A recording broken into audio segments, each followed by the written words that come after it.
প্রিয় চাকরি প্রত্যাশী বন্ধুরা, আসসালামু আলাইকুম। আশা করি আল্লাহর রহমতে আপনারা সকলে ভালো আছেন। সমাজ কল্যাণ মন্ত্রণালয়ের নতুন নিয়োগ বিজ্ঞপ্তি প্রকাশিত হয়েছে, তো দেখতে পারছেন সমাজ কল্যাণ মন্ত্রণালয় প্রশাসন ১ শাখা বাংলাদেশ সচিবালয় ঢাকা। তো এই নিয়োগ বিজ্ঞপ্তি সংক্রান্ত এ টু জেড বিষয় আজকের এই ভিডিওটিতে তুলে ধরা হবে। সাধারণত এই নিয়োগের ক্ষেত্রে আবেদনের ক্ষেত্রে শিক্ষাগত যোগ্যতা, বেতন স্কেল এবং আবেদনের শুরুর তারিখ, শেষ তারিখ, আবেদন ফি কত টাকা এবং আবেদনের পরীক্ষাটা কোথায় হবে, আবেদনের পরীক্ষা এমসিকিউ হবে না লিখিত হবে, এ টু জেড বিষয় আপনারা জানতে পারবেন আজকের এই ভিডিওর মাধ্যমে। তাই ভিডিও শুরুর প্রথমে আপনি যদি অল জব নিউজ বাংলাদেশ এই চ্যানেলে প্রথমবার এই ভিডিওটি দেখে থাকেন তাহলে আমাদের এই চ্যানেলটিকে সাবস্ক্রাইব করে রাখবেন, notification bell button all press করে রাখবেন, এই ভিডিওটিতে একটি লাইক করে দিবেন। আর যারা আমাদের ফেসবুক পেজে ভিডিও দেখছেন, আমাদের ফেসবুক পেজটি লাইক দিয়ে ফলো করে আমাদের ফেসবুক পেজের সঙ্গে থাকবেন। ডিসক্রিপশন বক্সে আমাদের ফেসবুক পেজের লিঙ্ক দেওয়া রয়েছে, তো এখানে ক্লিক করে দিবেন, সাথে সাথে আমাদের ফেসবুক পেজে নিয়ে যাবে। আমাদের ফেসবুক পেজ এবং ইউটিউব চ্যানেলে যে সকল আপডেটগুলো জানতে পারবেন, সরকারি বেসরকারি এনজিও, ডিফেন্স, শিক্ষক নিয়োগ, sales marketing, railway job, NGO job, এক কথায় সকল ধরনের নিয়োগ বিজ্ঞপ্তির আপডেট জানতে পারবেন, পাশাপাশি নিয়োগ পরীক্ষার। আর জরুরি প্রয়োজনে ডিসক্রিপশন বক্সে হোয়াটসঅ্যাপ এবং ইমো নাম্বার দেওয়া রয়েছে, যোগাযোগ করতে পারবেন। তাছাড়া ফেসবুকের মেসেঞ্জার অপশন রয়েছে, মেসেজ করে নিয়োগ সংক্রান্ত তথ্যগুলো জেনে নিতে পারবেন। তো আর কথা না বাড়িয়ে চলে যাচ্ছি মূল বিষয়ে। যেহেতু সমাজ কল্যাণ মন্ত্রণালয়ের নিয়োগ বিজ্ঞপ্তি, সেই নিয়োগ বিজ্ঞপ্তিটা আপনাদেরকে দেখিয়েছি। তো দেখতে পাচ্ছেন প্রথমেই যে গণপ্রজাতন্ত্রী বাংলাদেশ সরকার, অর্থাৎ এটি একটি সরকারি নিয়োগ বিজ্ঞপ্তি সমাজ কল্যাণ মন্ত্রণালয়ের। দেখতে পাচ্ছেন প্রশাসন ১ অধিশাখা বাংলাদেশ সচিবালয় ঢাকা, অর্থাৎ ঢাকার মধ্যে এই নিয়োগ। তো দেখতে পাচ্ছেন এখানে ২২শে জানুয়ারি ২০২৫ খ্রিস্টাব্দ তারিখ প্রকাশিত নিয়োগ বিজ্ঞপ্তি। সমাজ কল্যাণ মন্ত্রণালয়ের রাজস্ব খাতভুক্ত নিম্নোক্ত পদসমূহ সরাসরি নিয়োগের লক্ষ্যে পদের পার্শ্বে বর্ণিত শর্ত সাপেক্ষে বাংলাদেশি নাগরিকদের নিকট হতে অনলাইন দরখাস্তের আহ্বান করা যাচ্ছে। এবং দেখতে পাচ্ছেন এখানে পদের নাম, বয়স, পদসংখ্যা, শিক্ষাগত যোগ্যতা। তো দেখতে পাচ্ছেন প্রথমে পদের নাম ৭ মুদ্রাক্ষরিক কাম কম্পিউটার অপারেটর, ১৩তম গেট, ১১,০০০ টাকা থেকে ২৬,৫৯০ টাকা বেতনে, অনূর্ধ্ব ৩২ বছর। তবে বিভাগীয় প্রার্থীদের ক্ষেত্রে বয়স সীমা ৪০ বছর পর্যন্ত শিথিলযোগ্য। পদের সংখ্যা ৭টি। কোনো স্বীকৃত বিশ্ববিদ্যালয় থেকে স্নাতক সমান ডিগ্রি কম্পিউটার প্রশিক্ষণপ্রাপ্ত। ষাটলিপিতে সর্বনিম্ন গতি প্রতি মিনিটে ইংরেজিতে ৭০, বাংলায় ৪৫ শব্দ এবং কম্পিউটার মুদ্রাক্ষরিকের সর্বনিম্ন গতি প্রতি মিনিটে ইংরেজিতে ৩০ এবং বাংলায় ২৫ শব্দের গতি। Computer word processing, email, fax পরিচালনার দক্ষতা, অভিজ্ঞতা থাকতে হবে। তারপর দেখতে পাচ্ছেন এখানে কম্পিউটার অপারেটর, গ্রেড হচ্ছে ১৩, ১১,০০০ টাকা থেকে ২৬,৫৯০ টাকা বেতনে, ৩২ বছর। পদের সংখ্যা ৪টি।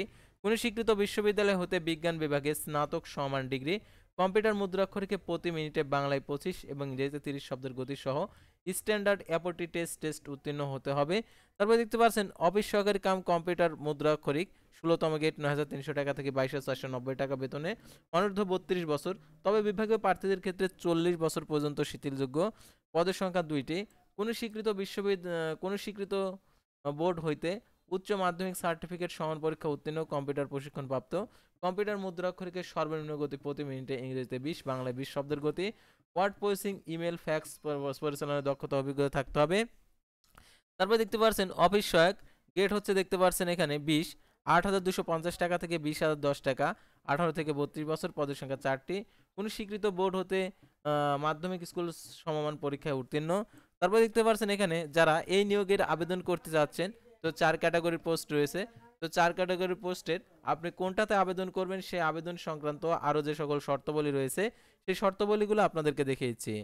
আবেদন ফর্ম পূরণ ও পরীক্ষা অংশগ্রহণের ক্ষেত্রে নিম্নে বর্ণিত শর্তাবলী অবশ্যই অনুসরণ করতে হবে। ১ জানুয়ারি ২০২৫ খ্রিস্টাব্দ তারিখে প্রার্থীর বয়স সীমা বিজ্ঞপ্তির ৩ কলামের বর্ণনা অনুযায়ী হতে হবে। বয়স প্রমাণের ক্ষেত্রে অ্যাফিডেভিট গ্রহণযোগ্য নয়। সরকারি, আধা সরকারি, স্বশাসিত প্রতিষ্ঠানে চাকরিরত প্রার্থীদেরকে যথাযথ কর্তৃপক্ষের অনুমতিক্রমে আবেদন করতে হবে। চাকরিরত প্রার্থীদেরকে সকল শর্ত পূরণ সাপেক্ষে ডিপার্টমেন্ট ক্যান্ডিডেট ঘরে টিক চিহ্ন দিতে হবে। অন্যদের ক্ষেত্রে শর্ত প্রযোজ্য নয় এবং মৌখিক পরীক্ষার সময় নিয়োগকারী কর্তৃপক্ষের সিদ্ধান্ত চূড়ান্ত বলে গণ্য হবে। তো দেখতে পাচ্ছেন নিয়োগের ক্ষেত্রে সরকার বিদ্যমান বিধিবিধান পরবর্তী সংক্রান্ত বিধিবিধান সংশোধন হলে তা অনুসরণ করা হবে। তো দেখতে পাচ্ছেন লিখিত ও মৌখিক পরীক্ষার গ্রহণের জন্য কোনো প্রকার টিএডিএ প্রদান করা হবে না। কর্তৃপক্ষ বিজ্ঞপ্তি উল্লেখিত পদসংখ্যা হ্রাস, বৃদ্ধি, বিজ্ঞপ্তি বাতিল করার অধিকার সংরক্ষণ করেন। নিয়োগ বিজ্ঞপ্তির ১, ২ ও ৪ ক্রমিক শূন্য পদে বাংলাদেশ সচিবালয় ক্যাডার বহির্ভূত গ্যাজেট কর্মকর্তা, নন গ্যাজেট কর্মচারী নিয়োগ বিধিমালা ১৪, ২০২০ ২ নং ক্রমিকের শূন্য পদের পূরণের সরকারি প্রতিষ্ঠান কম্পিউটার পার্সোনেল নিয়োগ বিধিমালা 19 অনুসরণ করা হবে। 7 মুদ্রাক্ষরিক কম্পিউটার অপারেটর কম্পিউটার অফিস সহকারী কম্পিউটার মুদ্রাক্ষরিক পদের ক্ষেত্রে লিখিত পরীক্ষা উত্তীর্ণ প্রার্থীরা শুধুমাত্র ব্যবহারিক পরীক্ষার এবং ব্যবহারিক পরীক্ষা উত্তীর্ণ প্রার্থীরা মৌখিক পরীক্ষার জন্য অংশগ্রহণ করবেন এবং অনলাইন ব্যতীত কোনো আবেদনপত্র গ্রহণ করা হবে না, অর্থাৎ লিখিত এবং ব্যবহারিক পরীক্ষা হবে। আর অবশ্যই আপনাদেরকে লিখিত, মৌখিক এবং ব্যবহারিক পরীক্ষা উত্তীর্ণ হতে হবে। তা দেখতে পারছেন এখানে আবেদন করার ক্ষেত্রে যে সকল শর্তাবলী রয়েছে, অর্থাৎ নিয়োগের সংক্রান্ত কোনো বিষয়ে নিয়োগকারী কর্তৃপক্ষের সিদ্ধান্ত চূড়ান্ত বলে গণ্য হবে। অর্থাৎ এই নিয়োগ বিজ্ঞপ্তিটা যারা প্রকাশিত করেছে তারা যে সিদ্ধান্ত দেবে সেটাই আর কি চূড়ান্ত বলে গণ্য হবে। পরীক্ষা অংশগ্রহণের ইচ্ছুক প্রার্থীগণকে msw.tltalk.com ওয়েবসাইটে আবেদনপত্র পূরণ করবেন। অনলাইন আবেদনপত্র জমাদানের শুরুর সময় দেখতে পারছেন, অনলাইন আবেদনপত্র পূরণ ও পরীক্ষার ফি জমাদানের শুরুর তারিখ দেখতে পারছেন এখানে 29/1/2025 খ্রিস্টাব্দ তারিখে সকাল 10টা। অনলাইন আবেদনপত্র জমাদানের শেষ তারিখ 27/2/2025 বিকেল 5টা। উক্ত সীমার মধ্যে ইউজার আইডি প্রাপ্ত প্রার্থীগণ অনলাইন আবেদনপত্র সাবমিট করা হলে 72 ঘন্টার মধ্যে SMS এর মাধ্যমে পরীক্ষার ফি জমা দিবেন। এখানে অনলাইনে আবেদনপত্রে 300x300 পিক্সেল ছবি এবং 300x80 পিক্সেল স্বাক্ষর আপলোড করতে হবে। ছবির সাইজ 100 KB, স্বাক্ষর সাইজ 60 KB হতে হবে। অনলাইন আবেদনপত্র পূরণকৃত যেহেতু পরবর্তী কার্যক্রমে ব্যবহৃত হবে সেহেতু অনলাইন আবেদনপত্র সাবমিট করার পূর্বেই প্রার্থী শতভাগ নিশ্চিত হবেন। আর অনলাইন আবেদনপত্রের একটি রঙিন প্রিন্ট কপি সংরক্ষণ করবেন, কারণ মৌখিক পরীক্ষার সময় এই অ্যাপ্লিকেশন কপিটি প্রয়োজন হবে। আর অ্যাপ্লিকেশন কপিটি অবশ্যই যখন আপনি প্রিন্ট করবেন, প্রিন্ট করার পর যে ইউজার আইডি দেওয়া থাকবে সেই ইউজার আইডি ব্যবহার করে টেলিটক প্রিপেড মোবাইল নাম্বারের মাধ্যমে টাকা প্রদান করতে হবে।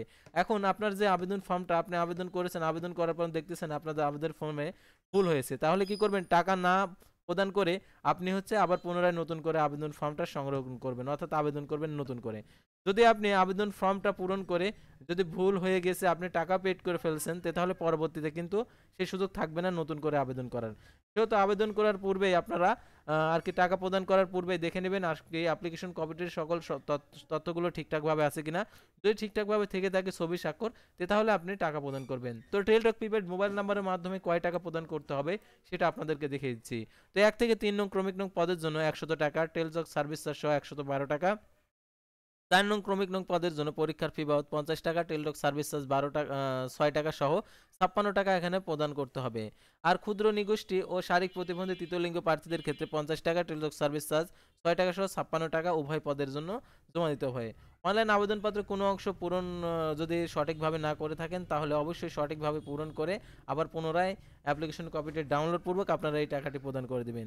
আর অবশ্যই অনলাইন আবেদনপত্র সাবমিট করার পর থেকে অ্যাপ্লিকেশন কপিটি ডাউনলোড পূর্বক 72 ঘন্টার মধ্যে সেই টাকাটি প্রদান করতে হবে। যদি আপনি 72 ঘন্টার মধ্যে টাকাটি প্রদান না করেন তাহলে আবেদনপত্রটি বাতিল হয়ে যাবে। সেহেতু আপনাদেরকে 72 ঘন্টার মধ্যে SMS এর মাধ্যমে আর কি টাকাটি প্রদান করতে হবে।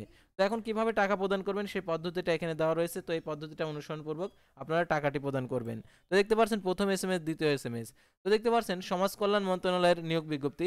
আর এই নিয়োগ বিজ্ঞপ্তির প্রবেশপত্র ডাউনলোড করবেন কিভাবে? সাধারণত যখন এই প্রবেশপত্রটা আর কি প্রকাশিত হবে তখন আপনারা দেখতে পারবেন আপনার মোবাইল ফোনে একটি SMS দিয়ে দিয়েছে, অর্থাৎ 15 দিন আগে অথবা 7 দিন আগে আপনাকে SMS দিয়ে দেবে পরীক্ষার প্রবেশপত্র ডাউনলোড করার জন্য। তখনই বুঝতে পারবেন পরীক্ষাটা কোথায় হবে আর পরীক্ষাটা আর কি কেমন ধরনের প্রশ্নপত্র হবে, MCQ হবে না লিখিত হবে সেটা আপনারা জানতে পারবেন।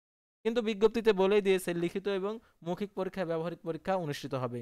সেহেতু আপনারা লিখিত, মৌখিক এবং ব্যবহারিক পরীক্ষার জন্য আপনারা প্রস্তুতি গ্রহণ করবেন। আর যে সকল ইনফরমেশনগুলো দেবেন সেই সকল ইনফরমেশনগুলোর অবশ্যই কাগজপত্র মৌখিক পরীক্ষার সময় 1 সেট কপি দাখিল করতে হবে। সেহেতু আপনারা এই সকল তথ্যগুলো জেনে বুঝে আবেদন করবেন।